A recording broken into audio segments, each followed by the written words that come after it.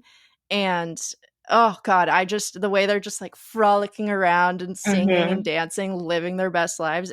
That scene made me so emotional as well. I was like, this is what life is all about. Like, this is the beauty of life. And I love those. That was probably like two of my favorite scenes outside of like the kind of educational or like fun competition stuff going on in this film. Yeah, no, I love that. And I mean, it's, it's so aspirational. And yes, I think especially like, again, at this time, like the idea of just being literally at the beach, living in a body that feels 100% yours and true to who you are. And I think, right. I think that's really, I love that scene. I'm so glad they included it. It's not like it was, main protagonist. I don't even know who they were, but I'm so but we happy remember they put that in because I mean, it was just such a special scene. Yeah. I mean, I think with that, I think also, you have these like incredible highs in this film, but I think the ending just leaves you with this pit in your stomach of like, what did I just watch? And I think they're juxtaposed it's such an interesting way that it's set up too. I mean, they really just, and I think the whole way that they introduce, Venus's passing, I think it was so jarring. Yeah. I mean, you were just, all of us, there's photos flashing and video of her on the screen. All of a sudden they're just saying the most horrific things. And it's just, I mean, it just punches you right in the face. Like, yeah, no, it's so unexpected. And it's kind of crazy to end on that, but it was insane. I mean, I think that's part of the reason this film just like sticks with you. Cause it's, I mean, not to say that there aren't low points in the film throughout, because there absolutely are. Yeah. But this just like, I mean, God, it just punches you. And I mean, I think even like one of the things that just broke my heart was the fact that Angie was the one who had to go and identify her body days later because her family either didn't know or didn't care. Right. Or wouldn't be there. And I think it's just so, I mean, it's just so heartbreaking, but I also think it speaks to like what I feel like is really the central theme of this documentary, which is just the idea of community. And, yes, I mean, like these drag houses are more than just a way to win title. I mean, it truly is. I mean, we see countless examples of it throughout the film of house mothers bringing in other members of the house to live with them, making their clothes, taking care of them in every which way, being very much a real parental figure in their lives. And, other queens taking care of each other, even throughout different houses. And I just think it just speaks so much to how important that community is. Yes. And, every single one of these queens talks about, how much their life changed after finding ballroom. And I think so much of that is because of this incredible tight-knit community that they've built within that scene. Family. Yeah. Absolutely. Yeah. They found art and passion that also came with family, which is just like the dream. Yeah, no, that's perfect. That's perfectly said. Like I really couldn't have said it better myself. That is kind of the core theme of this film. And then also like I feel like I want to talk a bit about just like the cinematography, because it's such a beautiful, like visually stunning film as well. 16 millimeter film captures all that, the vibrant colors, the textures, the movement. It feels so rich and so alive. I loved it. I love that it was like kind of similarly shot, or similar to The Style of the Queen, in the sense of like tracking its subjects in these small intimate spaces, and then like those low angles, man, I love them. I love it so much. Exactly like you said, makes them look like superstars.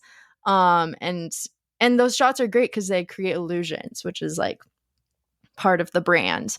Like it's very fitting. And I'm curious about, I was trying to look into like who this cinematographer was, but I couldn't really find much. But I felt like either he just really did his research or he had to have been a part of the community, because the way he captures like the action and energy of the balls, just for me, it conveyed such a deep familiarity with the scene and kind of like how it functions. Like he knows exactly where to point the camera or like who to focus on and when. And, you know, when they're voguing, he's like perfectly capturing every single movement, even though he has no idea what they're improvising. Yeah. And it's just like so in sync with their bodies and movements. And that energy really just like pulsates through the screen and like you feel like you're there. I mean, it's exhilarating. Like I'm getting excited just talking about it. Those scenes of them walking or voguing was some of the best stuff I've ever seen in my entire life. Like, well, and I mean, I think it really is like, I think, you know, it's like the Super Bowl of the queer community. I mean, it's truly like, and it's captured with all of that energy, all of the spectacle, the same amount, you know. And I think it, again, like the action shots. I mean, you could be watching a basketball movie and it's shot in that same, like, you know, like you're saying, like tracking everyone, and you're always right that, like, you're right that it is always pointed, the camera is pointed right where it needs to be. It's, you know, and it's because, again, I mean, I think all of these things take so much skill, so much finessing, so much. Like, it's, you know, I mean, you're putting in the time as you would any professional sport, anything. Oh yeah. Like the caliber that they're operating at is so high. And I think the way that those scenes are shot really highlight the technique, the skill, the everything. I mean, yes, totally. Even with, like, voguing, it's just, I mean, the way they shoot the voguing scenes, it's, you know, that stuff is not easy to do. And you can tell, like, not in the sense that, like, you're like, oh, that wasn't a great performance, but you're like, damn, like you said, the technicality of it. You're like, how are they doing that? Yeah, I mean, frankly, the sheer athleticism that is required, I mean, it's not something you can just pick up and do. And I think I think this and the Queen do such a good job of showing everything that goes into being the best at your craft. And, you know, because we are looking a lot of these cases at the creme de la creme, the biggest houses, you know, and I think they do such a good job of showing that, you know, Rome wasn't built in a day. Like, these things are years of finessing, honing your specific, who your drag identity is, what categories do you excel in, and competing over and over again, or even, you know, waiting to debut at a ball or waiting to walk in a category until you feel you're 100% at that level. And I think, I mean, again, like, I think at times it feels like a sports movie with the way it's the build up and the everything. And it's just such a spectacle. I love that. I wouldn't have thought of it in that way, but now that you're saying it, I totally agree. Like, it is the big game. I mean, and like you said, throughout, you mentioned like Super Bowl, but like multiple people in this documentary are like, it's like the Oscars. Yeah. It's like winning an Oscar. I mean, it's the highest of highest honors in that community. I mean, it's just so cool. It's so cool. It's so fantastic. And, you know, I will never touch all of this skin. Oh my God, yes. The quotes, all of it, opulence. Like, OPULENCE, opulence. Opulence. Oh my God, I love all of it. And it's stuck around. It's amazing. I mean, it's, again, you hear that stuff quoted all the time, and it's just, it's just this. I love this documentary so much. It's good for our generation. I say that specifically because sometimes we are considered like the internet generation. Oh yeah. Be reminded of where these things came from that we think, like you mentioned earlier, are just came from the internet. But no, there's actually a history of the world, guys. Surprise. Yeah. Well, I think also, like, a lot of, like, something I've seen online a lot is the idea of, you know, being a fan of Drag Race, but not being a fan of drag. And, you know, I think, you know, it's something that at first I just watched Drag Race, and I think it's, you know, but you watch stuff like this and it really opens you up to this world. And then it's like, go to your local gay bar, go to a fucking drag show, go see these queens, give them money, support. Like, it's, you know, it doesn't exist in a vacuum on Drag Race. Yes, exactly. And I think it's just, so fascinating to see this history play out. And like, we're fortunate to be able to watch these competitions and everything about this play out, that we have this footage. And I think pay attention to it. It's really special. And I don't know. I completely agree. This is such a special film, and I'm waiting for the day where they release all 75 hours of footage. Can you believe that they had 75 hours of footage and edited it down to 78 minutes? It's so nuts. They have far better self-control and restraint than I do, because that would have been a 10-hour movie. Like, oh my God, I can't even imagine. It's insane. Well, God. Any final thoughts on Paris is Burning? I mean, again, just watch it. Like, God, this is one that will stick with you. And I think this one, just, you think about it for days. Mm-hmm. And even if yes, we spoiled some of it, like, seeing it is different than hearing it. You'll still get an entirely valuable experience watching this film, even if you know it's going to happen. I mean, it's a documentary, there's so much to be appreciated in it. So yeah, and it's still very timely. So yes, exactly. Like, I feel like now more than ever is the time to tune in to Paris is Burning. And you guys can watch it on HBO Max right now. It's also on the Criterion channel and, of course, on demand. Also, I'm sure this is at your local video stores, so definitely check those out.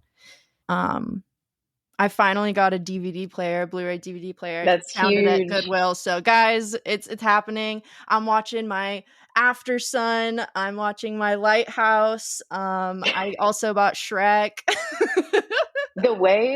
The biblically accurate way to watch Shrek, truly, on DVD. That movie was not meant for streaming. I'm so excited, guys. It's going to be great. Alrighty, we are going to take a quick break, and during that break, you guys are going to hear from Gimme 3 podcast producer and LADFF director Sonia Maru for another fantastic edition of Sonia's Movie Minute. So wait around, we'll be right back.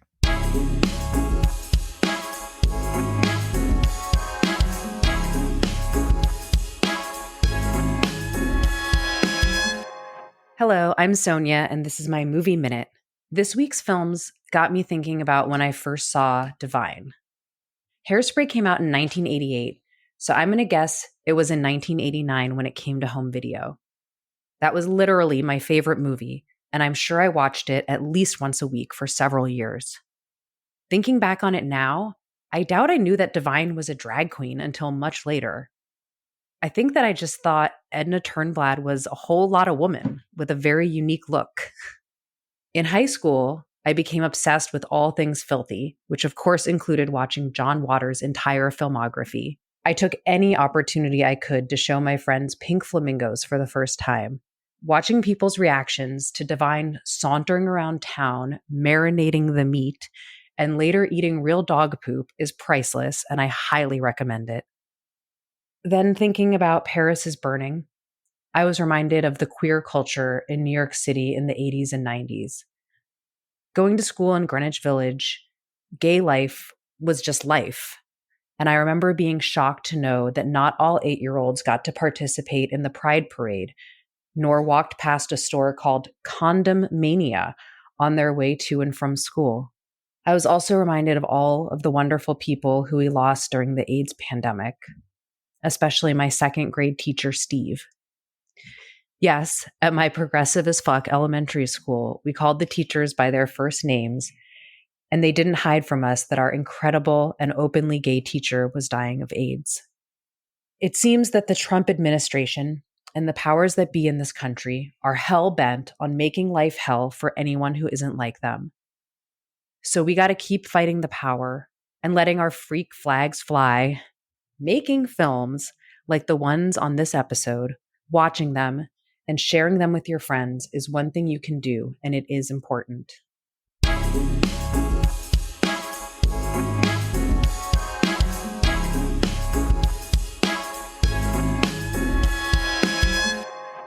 Welcome back to the Gimme 3 podcast. Today we're talking about drag history. So far, we've talked about The Queen from 1968 and the iconic Paris is Burning from 1990. And now we're wrapping it up with our final documentary of the day. We've got the 2013 film I Am Divine, starring the brilliant, beautiful, filthy, one-of-a-kind drag legend herself, Divine. This documentary is directed by Jeffrey Schwartz and features interviews with a pretty incredible lineup of icons, collaborators, family, and friends, including John Waters, Tab Hunter, Ricky Lake, Mink Stoll, Bruce Valanche, Susan Lowe, Jackie Beat, Peaches Christ, Tammy Brown, Holly Woodlawn, and so many more. I have more on this list, but I can't name them all. There's so many. And the film opens with the world premiere of John Waters' Hairspray, which was kind of the mainstream success of his career and the film that kind of finally established Divine as a serious actor. Before Hairspray, Divine was best known for her outrageous leading roles in John Waters' early films. Her most iconic performance was in Pink Flamingos, which really put her on the map. And some have called her, in this documentary, you'll hear cinematic terrorist, sexy, monstrous, terrifying, powerful, a true midnight movie star. And as John Waters himself put it, Divine broke every rule of drag and took it to a level of pure anarchy, which I love that. Naturally, the world became obsessed with this person, and especially the person behind Divine. Everyone wanted to know who they are. And throughout the documentary, we do get to know Glenn through stories from friends, family, and collaborators. And we discover that at the heart of it all, Divine's dream wasn't just to be a drag icon, but he wanted to be a movie star as well, an actor both in and out of drag. So unfortunately, at the height of her career, at the end of this film, Divine passed away suddenly from a heart attack, and it was absolutely devastating. But her legacy lives on. She certainly left her mark on the world exactly as she hoped to, and I like to think that she's up there somewhere smiling at her eternal reign as one of the most legendary drag queens to grace this earth. So I think this is such a great story. Divine is just seems like she was such an incredible person. I will say I did not love the structure of this documentary, but I'm curious. I guess before I get into it, I'm curious what you thought of this one. I enjoyed it. I think it's hard to compare it side by side with some of the others we watched, but I think. Sure. I think it captures the magnitude of who Divine was and the impact, like the cultural impact she had really well. Structural notes aside, I think it's also handled with such care, even the not so glamorous sides of who she was personally and professionally. I think it's just, you can tell that there's just a tremendous amount of respect there. Totally. I think in every aspect of this documentary. And I think, Divine's an icon. She continues. Chapel Roan is dressed as her last year. Right. From her role in Pink Flamingos, I believe. Mm-hmm. And, I think it handles her legacy well. And like you said, the ensemble of people that came to speak about her speaks absolute volumes about the impact she had on not just her friends and family, but Hollywood and cinema. Yeah. But I totally agree. It's just, and I just love all the clips of just seeing her in action. I know. What an absolute star. That was my thing, I think, is she's such a star and literally is probably one of the greatest performers to ever exist, that I kind of wanted, especially in comparison to the films we just watched, I wanted a lot more archival footage, because I'm she's a performer. We know you've got it, so show it to me. And instead they kind of gave a lot of these odd glitzy PowerPoint style montages of like, here's a photo of Divine, and now there's like sparklers behind her. And you're like, That's wait. a very good point. I was just like, okay, yes, cool. This is a great photo, but let me see. Because I feel like they did that because they had so many amazing people telling incredible stories about her, which is like the heart of this and kind of what saves this documentary, in my opinion. But yeah, like I think because of that, they were like, okay, maybe we don't put video of her performances. But I'm like, you could still have the story. I mean, she's such a physical performer as well. But I don't know. That was my only like thing that I kind of struggled with, is I almost wanted more of Divine, which is kind of insane for a documentary that's all about Divine, but no, but so valid. I do like, I specifically, now that you meant like that part where, you know, the scene where they're talking about her at the palace and her time at the palace and going through all these iconic performances and the crazy themes that she did. I know. And then they would just show one photo that, I mean, obviously her look is iconic, but really what she was known for is her, like you said, like her performance. So yeah. Look, I Like, could watch video of her. Yeah.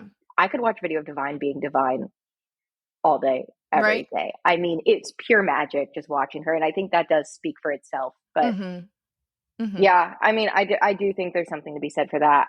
There's never enough Divine. There's never enough Divine.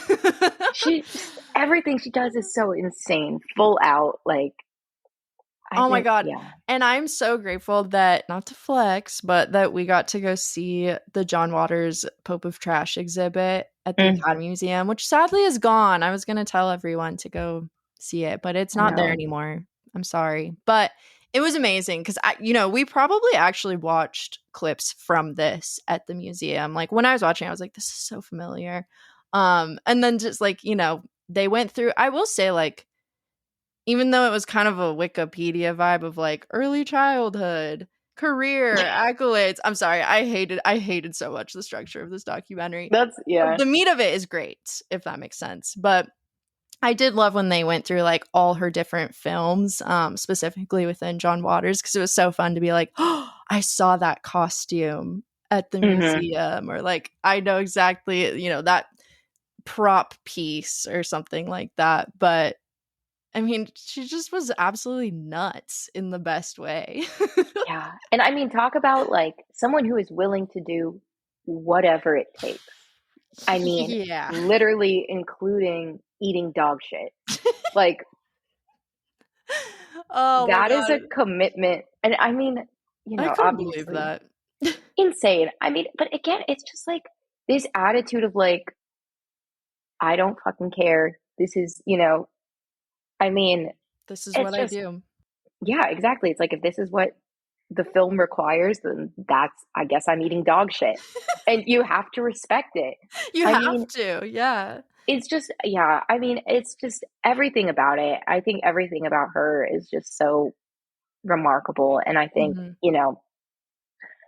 when you look at drag now, especially compared to back then, I mean, she was so iconoclastic in the scene. And like, again, like, this is when she was coming up, it was, the traditional beauty and the female impersonation. And I think obviously, subcultures exist, and, it's not, she wasn't the only one in the world doing this, but I think especially when you look at the state of drag now and the many, many different forms it takes. And, the idea of being quote unquote ugly in drag, or taking a unconventional form. It's just, I mean, it's people like Divine who brought that to center stage, and it made, Yeah, no, her impact on like that version of or style of drag is undeniable.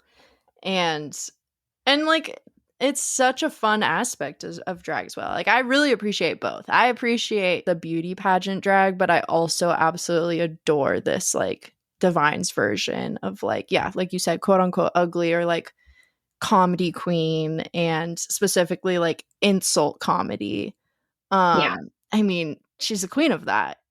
Literally. No, it's amazing, but it's also still just as glamorous and just as fantastical. And I mean, and again, I think you look at people now, like some of the most successful drag queens are people who are not necessarily, I mean, Bianca Del Rio, who Love paints like a her. clown. And again, her whole shtick is being this, I think above just being a drag queen, she's a comedian. She's, you know, and an insult comic. And I think she's excelled at that. Or, you know, Trixie Mattel, who, albeit is much closer to the beauty standard, but still, I mean, it's still, you know, some of the most famous drag queens in the world are the ones who are left of center and not just doing the traditional glamour. And I think it's just really cool to see how that's evolved. And then even like Tammy Brown, who's featured in the documentary, was on Drag Race season 1 and is another just absolute.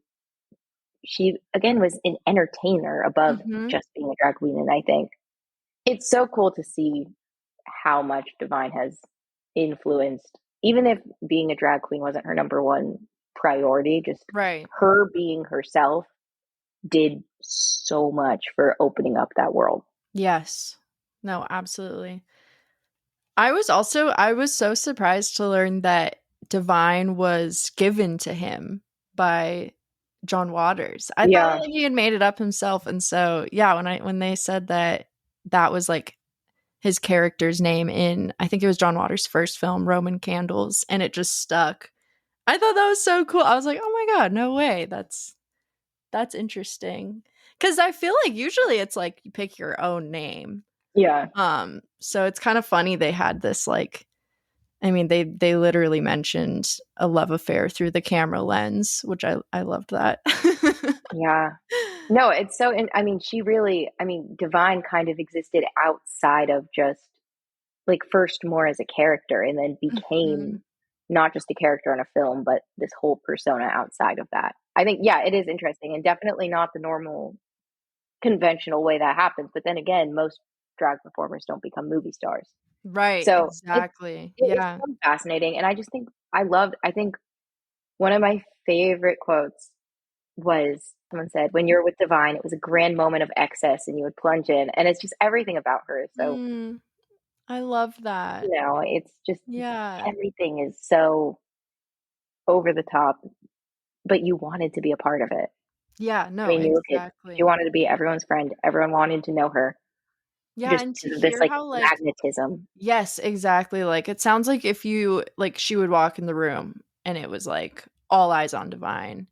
Or like, but even beyond that, like hearing about how kind she was and generous and like genuine, like, you know, that's something that doesn't come often with like superstars.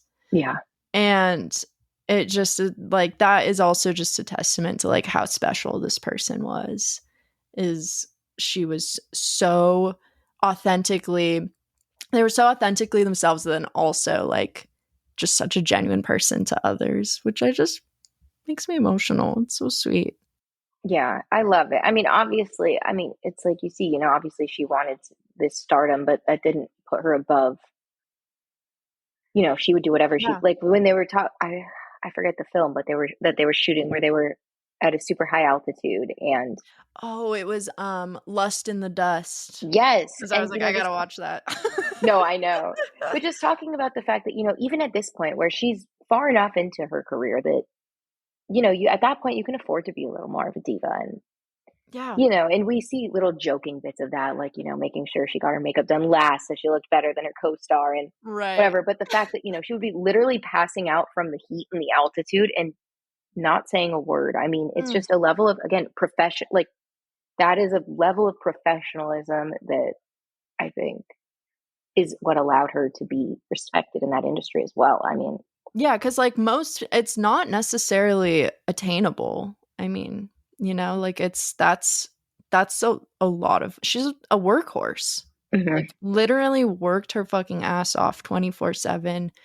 I mean, even just like you know, and they're talking about in the early years of kind of the in between of like she had just done Pink Flamingos, but she wasn't super popular, and just like the midnight performing grind in like San Francisco. I mean, that is grueling. 1 hours and then work. Like I just can't even imagine. It's amazing. Yeah. No, and I mean it's very, you know, she's giving it 100%. I mean, Yeah. Whether you're on a stage or in a film, I mean, it's very much, you have to be on constantly. But I think for someone like that, I mean, I think it's, but I also think it was interesting to hear people talk about how, she was somewhat shy or more quiet and Yeah. reserved in her personal life. And I think, and I mean, I know you hear about that with a lot of people, right? Where it's, you're in the spotlight Right. so often that when you're not in it, you just want to retreat back into yourself. But I think it's Right. also interesting to see that side, because I do think when anyone thinks of Divine, they think of this larger than life persona. And I think, learning about Glenn and yeah, Glenn is just as important. And that's something that I really appreciated of in this documentary, is like they really got into who this person is on both, and I think Divine has a quote where he's like, we all have another side that we don't show people, or that we don't know we even have. And I liked that a lot, because I feel like that reigns true for a lot of people, and especially performers, especially like character performers. Like I would imagine that can be really hard to like really feel like you understand who you are, and then especially like having people in your life know who you are, which person you are, which persona you are, if that makes any sense. Yeah. No, well, I mean, it's like, you think about it, and it's like, and I mean, it's something they touch on too, where it's like half your friends are referring to you as Divine and the other half are referring to you as Glenn. And it's like, which one are you today? Yeah. I think it's interesting. I also thought something I thought was really interesting was his relationship with his mother. And I think his mother's kind of stance and how that evolved. And I don't know. I'm curious what you thought about it, but it was interesting, because I found that her story kind of confusing, to be honest, because it is a little like suspicious, but in terms of like,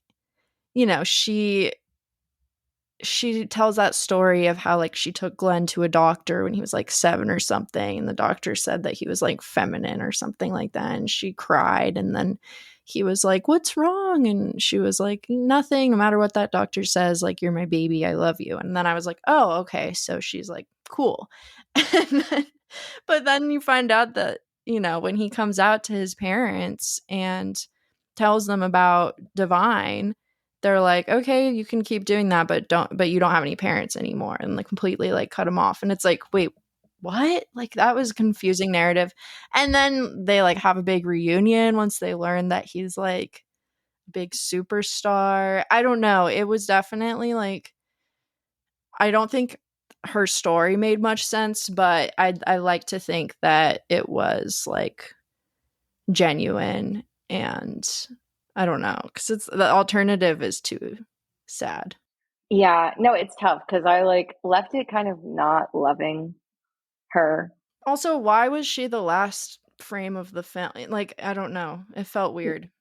Yeah, I mean, it's interesting. I mean, I'm obviously like, we don't know her and we don't know Divine, but I do find it interesting to think about, like, is that how, I don't know. Yeah, I think it's interesting to close on that when their relationship was so complicated. Yeah. And I don't know, again, it's just, it all feels kind of bizarre, the fact, that like, she celebrated Divine once Divine was a star. And exactly. then to look at, now her in this document where she's, front and center in this documentary talking about it, really kind of portraying that she was always a big which fan. she wasn't. I don't know. And again, I don't know her. I agree though. It was interesting. Like I could tell they were trying to convey her as a supportive mother, but what she was saying didn't add up. So it was very confusing. Yeah. And I hope she was, again, and like, coming around eventually is better than not coming around at all. And the fact that she supported him in any capacity is still ultimately a positive. But it's just, yeah, I thought there was a lot of her. And there were times where I felt like what she was saying didn't add up. It didn't add up. And it wasn't like, I wanted to hear more. I think a lot of the other perspectives were a little more interesting and well-rounded than hers. Even like, I found it really interesting to hear from his like high school sweetheart. Yeah. Like that is a fascinating person to interview, like someone who really knew this person, but also really did not know this person at a time where like Glenn didn't even really necessarily know who he was. I mean, you're in high school. Nobody knows who you are in you don't know yourself in high school. You know what I mean? You're just barely figuring that shit out. And I thought like that kind of like person or participant is more interesting than a mother who was not necessarily very supportive or like a big part of his life for a lot of years. And then obviously John Waters was, I like, mean, you can't make this movie. You can't make this documentary without John Waters. That would just be actually sacrilegious. But I don't know. I will say one thing that was funny, and I think I saw a Letterboxd review of this, which was like going from the mom saying, "Don't ever do anything to embarrass us," to the cut of, I can't remember what film it is right now. It might be like Female Trouble, where Divine is like being assaulted by this giant lobster. Oh, yes. It's like, okay, that was a great cut. No, that was fantastic. I mean, it's so funny. She's just wild. but ultimately, like, that's what made her a star, and Exactly. clearly they're not embarrassed about that. So no, she's kind of like a leader of shock humor in a way. yeah, I mean, obviously John absolutely. Waters is, but like she's the face of it, like he's the mastermind behind it in these films. He's the filmmaker, but you got to have an actor willing to participate in this insane shit that he's coming up with, and he found him. Yeah, no, it's great. I mean, the sheer excess of so many of these John Waters' films and these scenes, and I mean, I think even a lot of films now, especially, I think it's like there's definitely a whole genre of horror movies that purely exist just to see how much insane shit they can put in one movie. Yeah, and like series, yeah. I was literally thinking when I was just thinking about the Terrifier and the fact, when they were talking about how Divine was so thrilled and John Waters, they were so thrilled at the idea of people vomiting during, and every person who threw up was like a standing ovation. And I'm just, I think back to the Terrifier, where one of the biggest headlines when Terrifier 3 came out was 12 people threw up during the preliminary screening. And it's like, yeah, that's part of this culture in a way. Yeah, and I mean, especially at the time when you think about, just all these, and the films they were parodying a lot of the time were these just classic 50s, 60s romance or Westerns, very traditional. And I think they really bastardized them in the best way possible. And I think, Yes, perfectly said. Oh my God, my jaw was on the floor when they were talking about how, like, the second movie they made, they had Divine Stars Jackie O depicting like JFK's assassination 2 years after the assassination. I was like, he's John Waters, like, yeah, I don't think people thought it was very funny. I'm like, yeah, it's a little early. No shit. Yeah. But like, again, and the fact that they're doing this, and Divine was all like those shots of her those very glad they showed of her just like crawling across the car, like brilliant. She went all in, and it's so good. Like, I want to go and watch all of it. I cannot believe that exists. Yeah, and I did not know about it. But yeah, I did not know about that. And when I was so glad they showed it. I was like, oh my God, that is a masterpiece. I mean, it's nuts. And again, to think, that was basically the same time as The Queen was happening. And yeah, that's crazy. Divine and John Waters are out here making, I mean, masterpieces, but absolute nonsense of just, it's just, compared to like the seriousness of The Queen. I mean, Harlow, I don't know her, but she must have been like, what the hell is Divine? And what is she doing to drag? But it's like, I think Divine was very serious about being not serious, and I think that's like, again, it's like she was very much a professional. And even though she was doing the most insane nonsense shit, she was 100% committed, well-researched. Right. Did what she did so well and knew how to refine it. And, it takes skill. I mean, the physical comedy aspects of it, I think I loved every bit they showed of that. I think the physicality with her is just so funny on another level. It's a great precursor to make you like go and watch all the John Waters movies. Like, now, absolutely. Like, okay, it's time for a marathon. No, I literally thought the same thing after watching it. I was like, damn, I need to watch everything that they have ever made together. And anything and everything that Divine has ever touched is something I need to experience. God, amazing. I mean, God, I feel like we should probably talk about the ending Yeah. to spoilers, but well, not even spoilers because it's real life.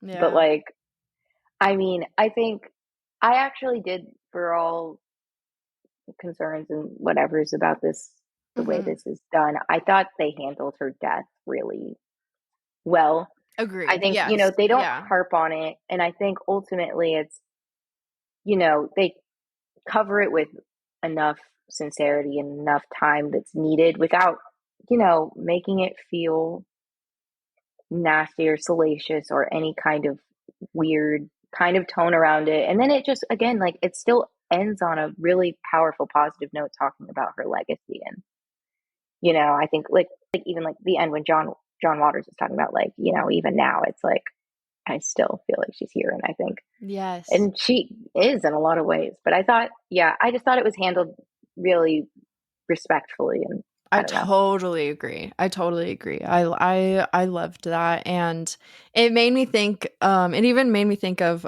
in Paris is Burning, when they talk about one of the title cards is legendary. And they're like, that's the goal. Like that's the dream. And so I thought, like you said, it wraps up really nicely in that like her legacy, she is a legend. And Oh, absolutely. will live on forever. I mean, everyone knows Divine. So yeah. It's really sad, but it's also, really beautiful at the same time. I mean, she essentially got what she always wanted. She'll never be forgotten. No, I mean, she was and is just a star. And, again, like the work she's done is still very much in pop culture. It's very much in the conversation. Like, I mean, literally the Academy Museum last year had a massive exhibit. There were signs all over LA just talking about, all these films that she's been in. I think, and again, Chappell Run doing it at a festival. And I think the Drag Race has paid tribute to her more times than I can count. I think it's all it stays relevant. And I think it's just because it's all so true to who she was. Yeah. She's part of the culture. Yeah. God. Oh, it's so good. Any final thoughts on I Am Divine? I mean, it's just, I loved it. Look, structurally is probably my least favorite. It was my least favorite of the three, as just like a content aside.